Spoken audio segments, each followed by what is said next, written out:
अगर आप भी लेना चाहते हैं देश दुनिया की तमाम जानकारी तो आज ही सब्सक्राइब करें हमारे चैनल को। साथ ही नीचे दिए बेल आइकन को जरूर दबाएं ताकि हर अपडेट आप तक पहुंच सके। नमस्कार, बाबा साक्षी न्यूज नेटवर्क और आप सभी का स्वागत है। दिल्ली के मुख्यमंत्री अरविंद केजरीवाल ने ऐलान किया है कि आम आदमी पार्टी 2022 में होने वाला उत्तर प्रदेश विधानसभा का चुनाव लड़ेगी। आम आदमी पार्टी के राष्ट्रीय संयोजक अरविंद केजरीवाल ने उत्तर प्रदेश की राजनीतिक पार्टियों पर निशाना साधते हुए उन पर लोगों की पीठ में छुरा घोंपने का आरोप लगाया। केजरीवाल के इस ऐलान पर सत्तारूढ़ भाजपा ने तीखी प्रतिक्रिया तो दी ही है, साथ ही कहा है कि मुंगेरी लाल के हसीन सपने वाली कहावत बदलकर अब केजरीवाल के हसीन सपने हो गई है। केजरीवाल के ऐलान पर उत्तर प्रदेश के उप मुख्यमंत्री केशव प्रसाद मौर्य ने टिप्पणी करते हुए कहा है कि 2 करोड़ की आबादी वाली दिल्ली संभल नहीं रही और 24 करोड़ की आबादी वाले उत्तर प्रदेश को संभालने की बात करने वाली पार्टी मुंगेरी लाल के हसीन सपने देख रही है। केशव प्रसाद मौर्य का बयान आए चंद मिनट ही बीते होंगे कि उन पर पलटवार करते हुए आप नेता संजय सिंह ने ट्वीट कर दिया कि देश के दलाल हमें मुंगेरी लाल कह रहे हैं। आम आदमी पार्टी ने मंगलवार को ट्विटर पर यूपी में भी केजरीवाल को ट्रेंड करा रखा है। आपके उत्तर प्रदेश मामलों के प्रभारी और राज्यसभा सांसद संजय सिंह ने कहा है कि 2022 का विधानसभा चुनाव लड़ने की घोषणा यूपी में ईमानदार सियासत को जन्म देगी। उन्होंने सवाल किया कि यूपी की जनता को मुफ्त बिजली, मुफ्त पानी, मुफ्त चिकित्सा, मुफ्त शिक्षा, महिला सुरक्षा आखिर क्यों नहीं। उन्होंने ट्वीट किया कि यह सपना आम आदमी पार्टी पूरा करेगी। उधर जब उत्तर प्रदेश विधानसभा चुनाव लड़ने का ऐलान अरविंद केजरीवाल कर रहे थे तो उन्होंने भी सवाल किया कि उत्तर प्रदेश के लोगों को स्वास्थ्य और शिक्षा के लिए दिल्ली का रुख क्यों करना पड़ता है। केजरीवाल ने कहा कि उत्तर प्रदेश का विकास वहां की गंदी राजनीति और भ्रष्ट नेताओं की वजह से रुक गया है। उन्होंने कहा कि आम आदमी पार्टी ईमानदार सोच पैदा करेगी और यह साबित करेगी कि शासन सीमित संसाधनों का मोहताज नहीं है। आइए आपको दिखाते हैं केजरीवाल ने और किन किन कटाक्षों के जरिए साधा है उत्तर प्रदेश सरकार पर निशाना और उत्तर प्रदेश सरकार ने कैसे किया है केजरीवाल पर जोरदार पलटवार। जन आंदोलन से पार्टी बनाई थी। हमने कभी सपने में भी नहीं सोचा था कि देश भर से लोगों का इतना प्यार और इतना विश्वास मिलेगा। इन 8 सालों में आपकी पार्टी ने दिल्ली में 3 बार सरकार बनाई है और पंजाब में मुख्य विपक्ष के रूप में उभर के आई है। लेकिन आज मैं एक बहुत महत्वपूर्ण ऐलान करने जा रहा हूं। आने वाले 2022 के विधानसभा चुनाव में आम आदमी पार्टी उत्तर प्रदेश में चुनाव लड़ेगी। दिल्ली में यूपी के बहुत भाई बहन रहते हैं। जब से दिल्ली में आम आदमी पार्टी की तीसरी बार सरकार बनाई गई है, दिल्ली में रहने वाले कई यूपी के लोग मेरे पास आए। यूपी से भी बहुत सारे लोग और बहुत सारे संगठन मेरे पास आ रहे हैं और कह रहे हैं जी आम आदमी पार्टी को यूपी का चुनाव लड़ना चाहिए। जो सुविधाएं आपने दिल्ली में दी हैं वो यूपी में रहने वाले हमारे परिवारों को भी मिलनी चाहिए। मैंने उनसे पूछा कि हमारी छोटी सी पार्टी ये कैसे करेगी, तो उन्होंने कहा जी यूपी की जनता अब इन पुरानी पार्टियों से बिल्कुल त्रस्त हो चुकी है। यूपी के लोग ही आगे आएंगे, आम आदमी पार्टी के साथ जुड़ेंगे और यूपी को अपनी जागीर समझने वाले इन बड़े बड़े नेताओं को हराएंगे। यूपी में हर पार्टी की सरकार आई लेकिन अपने घर भरने के सिवा किसी ने यूपी के लिए कुछ नहीं किया। आज छोटी छोटी सुविधाओं के लिए यूपी के लोगों को दिल्ली क्यों आना पड़ता है? अगर कानपुर में रहने वाले किसी परिवार को अपने बच्चे के लिए अच्छा कॉलेज चाहिए तो उसे दिल्ली भेजना पड़ता है। गोरखपुर में रहने वाले किसी गरीब परिवार को अपने माता पिता का इलाज करवाना है तो उसे दिल्ली आना पड़ता है। आखिर क्यों? क्या भारत का सबसे बड़ा राज्य, भारत का सबसे बड़ा विकासशील राज्य नहीं बन सकता, विकसित राज्य नहीं बन सकता? मैं पूछना चाहता हूं कि अगर दिल्ली के संगम विहार में मोहल्ला क्लिनिक बन सकता है तो क्या लखनऊ के गोमती नगर में मोहल्ला क्लिनिक नहीं बनाया जा सकता? अगर दिल्ली के सरकारी अस्पताल देश के सबसे बेहतरीन अस्पताल बन सकते हैं तो यूपी के सरकारी अस्पतालों की हालत इतनी खराब क्यों है? अगर दिल्ली के लोगों को 24 घंटे बिजली मिल सकती है तो यूपी के लोग इतने लंबे लंबे पावर कट क्यों बर्दाश्त करें? अगर दिल्ली के लोगों को मुफ्त बिजली मिल सकती है तो यूपी में लोगों को मुफ्त बिजली क्यों नहीं मिलनी चाहिए? यूपी के लोगों के इतने ज्यादा बिल क्यों आ रहे हैं? अगर दिल्ली के सरकारी स्कूलों में बच्चों को प्राइवेट स्कूलों जैसी सुविधाएं मिल सकती हैं तो यूपी के सरकारी स्कूल इतने बदहाल क्यों हैं? अगर दिल्ली में महिलाओं की सुरक्षा के लिए हर मोहल्ले में सीसीटीवी कैमरे लगाए जा सकते हैं तो यूपी में हर दिन हमारी बहनों के साथ दुष्कर्म क्यों होते हैं? यूपी में हमारी बहनों की सुरक्षा सुनिश्चित क्यों नहीं की जा सकती? आज उत्तर प्रदेश को प्रगति की राह पर चलने से कौन रोक रहा है? यूपी की गंदी राजनीति और भ्रष्ट नेता। यूपी के लोगों ने हर पार्टी के लोगों पर विश्वास करके उन्हें मौका दिया, पर उन पार्टियों ने लोगों की पीठ में छुरा घोंपाया। सरकारें आई, सरकारें गई, मगर हर सरकार ने पिछली सरकार का भ्रष्टाचार का रिकॉर्ड तोड़ दिया। यूपी के लोगों को आखिर में क्या मिला? कुछ लोग पूछेंगे कि उत्तर प्रदेश में इतनी सारी पार्टियां हैं, आम आदमी पार्टी अलग से क्या लेके आएगी?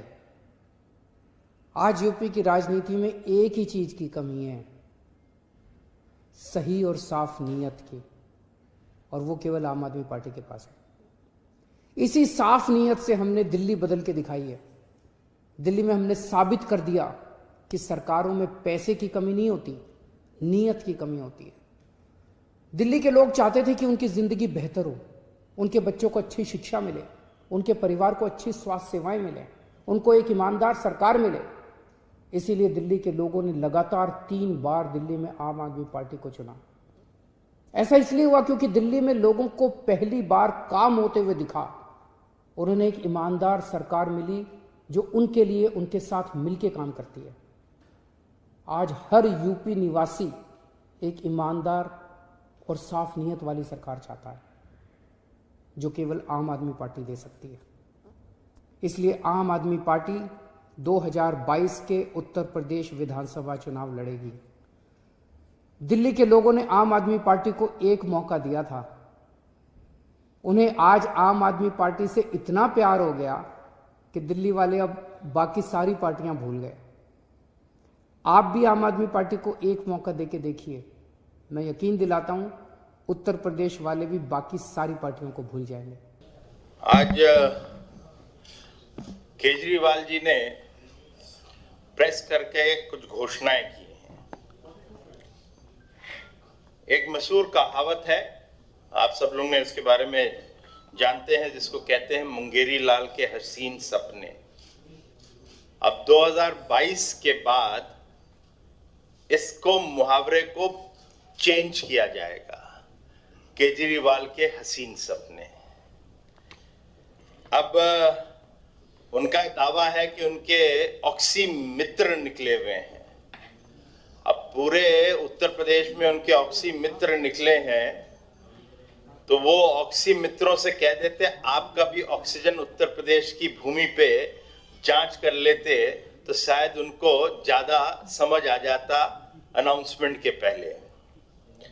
लेकिन लोकतंत्र है दोस्तों, तो स्वागत सभी का करना चाहिए, तो उसमें कोई आपत्ति नहीं। लेकिन केजरीवाल जी की आदत है बहुत डींगे मारने की, और उन्होंने ये कहा कि उत्तर प्रदेश की जनता कह रही है कि जो दिल्ली के अंदर जो मैनेजमेंट है, कोविड मैनेजमेंट और सुशासन है, उसके लिए कह रही है आपने जो इतना बढ़िया दिया, आप आइए यूपी को संभालिए। अब वो उनको कहां से वो सपने आए, तो अब मुंगेरी लाल के सपने हैं तो उसको रोका भी नहीं जा सकता। लेकिन केजरीवाल जी, ये आजकल हाल में ही दिल्ली हाई कोर्ट ने एक टिप्पणियां की थी, और ये कोविड मैनेजमेंट पे ही की थी। और दिल्ली हाई कोर्ट ने कहा था, जिसको मैं पढ़ के सुना भी देता हूं, और उसने कहा था दिल्ली हाई कोर्ट ने कि जब मामला बढ़ रहा था, कोविड का मामला बढ़ रहा था, तो आप क्यों नहीं जागे।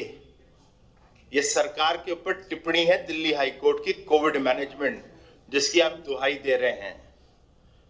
और फिर कहा था, पिछले 18 दिनों में जिन लोगों ने अपने परिवार को खोया है, क्या वह उन्हें इसका जवाब दे पाएगी कि जब शहर में मामले बढ़ रहे थे तब प्रशासन ने कदम क्यों नहीं उठाए?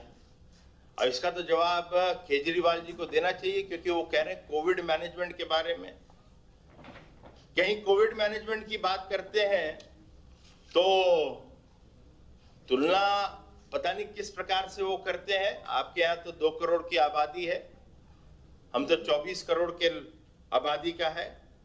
हमारा क्षेत्रफल भी बहुत बड़ा है, मगर जब आपके 2 करोड़ की संख्या के अंदर हम देखते हैं तो कोविड के पेशेंट जो है वो 6,08,000 आते हैं 2 करोड़ के तुलना में, और हम 24 करोड़ के ऊपर करते हैं तो हमारे यहाँ 5,66,000 आते हैं 24 करोड़ पे। तो तुलना आप करिए, कहीं परसेंटेज निकाल लीजिए आम आदमी पार्टी के लोग और उसका जवाब दे दें। उत्तर प्रदेश में 2 करोड़ टेस्ट होते हैं, 24 करोड़ में 2 करोड़ हम टेस्ट करते जा रहे हैं, और आप अभी तक 72 लाख पे पहुंचे हैं। अब पूरे दिल्ली के जितनी आबादी उसी की कर लेते हैं, हमारे साथ तुलना कर लेते। फिर भी आप कह रहे हैं कि हमारा कोविड मैनेजमेंट बहुत बढ़िया है। अब दूसरी तरफ मैं चलूं तो आपके यहाँ केजरीवाल जी ये तो जवाब दे दीजिए, हमने तो 2 एम्स ऐड करे हैं उत्तर प्रदेश में। आप तो एक एम्स जो पुराना बना है उसी को आप संभाल नहीं पा रहे, उसी पे आप बोलते रहते हैं। फिर उसके बाद हम लोगों ने 52 नए मेडिकल कॉलेज पिछले 4 साल में योगी सरकार ने ऐड करे, आपने कितने, उसका जवाब आप दे दीजिए तो हम लोग को समझ आ जाएगा। आप सुशासन की बात करते हैं तो मैं औद्योगिक की थोड़ी सी बात कर लूं। हम लोगों ने, योगी जी ने 4 लाख सीधा रोजगार दिया है और 1.25 करोड़ लोगों को स्वावलंबी बनाया है। हमारी अनेक एमएसएमई की स्कीम्स चल रही हैं, ये चल रहा है। आपके यहाँ आंकड़े मेरे नहीं है, आपके यहाँ 45%, आपके यहाँ 45% अनएम्प्लॉयमेंट है, बेरोजगारी है दिल्ली के अंदर। तो उसका जवाब तो दीजिए, कौन सा सुशासन, कौन सा कोविड मैनेजमेंट आप बता रहे हैं यूपी वालों को? तो इसका तो जवाब उनको देना चाहिए। फिर केजरीवाल जी, आपके यहाँ आप स्कूलों की बातें करने लगते हैं। सरकारी स्कूल, प्राइमरी स्कूल आपके यहाँ 1000 हैं, उत्तर प्रदेश में 1,35,000 हैं, और 50,000 जो स्कूल्स हैं उनकी कायाकल्प जो होती है उस योजना के तहत जाके देखिए तो जनता बताएगी, गांव में जाके देखिए क्या हो रहा है। इसीलिए मैंने कहा ऑक्सीमीटर लेके घूम रहे ऑक्सी मित्रों से अपना ही कहीं एक दफे सही ऑक्सीजन टेस्ट करवा लेते तो आपको इतना बोलने की जरूरत नहीं पड़ती। मैं कुछ जवाब है आप दीजिए, मेडिकल कॉलेज के बारे में दीजिए, एम्स के बारे में दीजिए, अपने एम्प्लॉयमेंट के बारे में दीजिए, हम बहस करने को तैयार हैं। मगर उत्तर प्रदेश की जनता को इतना आप जो बेवकूफ समझ रहे हैं वो है नहीं, बहुत समझदार लोग हैं हम लोग। आपको भी 2014 आप भूल गए लगता है, जो वाराणसी में आपका हर्ष हुआ था, उसको तो याद कर लीजिए आप। और दूसरी बात, केजरीवाल जी, एक चीज का आपको जवाब जरूर देना चाहिए, और जवाब इसलिए देना चाहिए क्योंकि आपने भी कोविड मैनेजमेंट की बात करी है। आपने जो पूर्वांचलियों के ऊपर जो टिप्पणी करी थी उसके लिए अभी तक आपने माफी भी नहीं मांगी है। आपने कहा था, याद दिला देता हूं, कि ये 500 रुपए के टिकट पे पूर्वांचली आते हैं और फ्री में 5 लाख का इलाज करके जाते हैं, और इसलिए दिल्ली में हम लोग कोविड की लड़ाई जीत नहीं पा रहे हैं इन पूर्वांचलियों के कारण। ये मैंने नहीं, इसके हर मैगजीन में हर जगह ये छपा हुआ है, नेट पे जाएं आपको सबको ये मिलेगा। ये पूर्वांचली कौन है? ये उत्तर प्रदेश और बिहार के विशेष रूप से नागरिक हैं। इसका तो जवाब आपको देना पड़ेगा। आप चुनाव लड़ना चाहते हैं, लोकतंत्र में आपका स्वागत है, कोई आपत्ति नहीं, आइए, आप भी आइए। लेकिन जो पूर्वांचलियों का इंसल्ट करी थी आपने, उन लोगों की इंसल्ट जो करी थी कि 500 रुपए के टिकट पे आते हैं और 5 लाख का इलाज मुफ्त में करवा के चले जाते हैं और इनके कारण कोविड के बेड नहीं मिल पाते, लोगों को, दिल्ली वालों को इलाज नहीं मिलता, उसका तो आपको ही जवाब देना पड़ेगा। तो इसलिए कुछ जवाब है, आपको हाईकोर्ट का जवाब देना चाहिए जो उन्होंने टिप्पणी करी थी, पूर्वांचलियों के इंसल्ट का जो जवाब है उसको आपको देना चाहिए। आपसे मैंने एम्प्लॉयमेंट के बारे में बात करा, आपने कितनी दी? आंकड़ा आपका है 45% का। आपने अस्पताल, मेडिकल कॉलेज कितने बनाए? आपने एम्स कितने दिए? कोविड मैनेजमेंट में आपके यहाँ प्रतिदिन टेस्ट कितने होते हैं? कितने आपने टेस्ट कर दिए? इन सब चीजों का जवाब दें।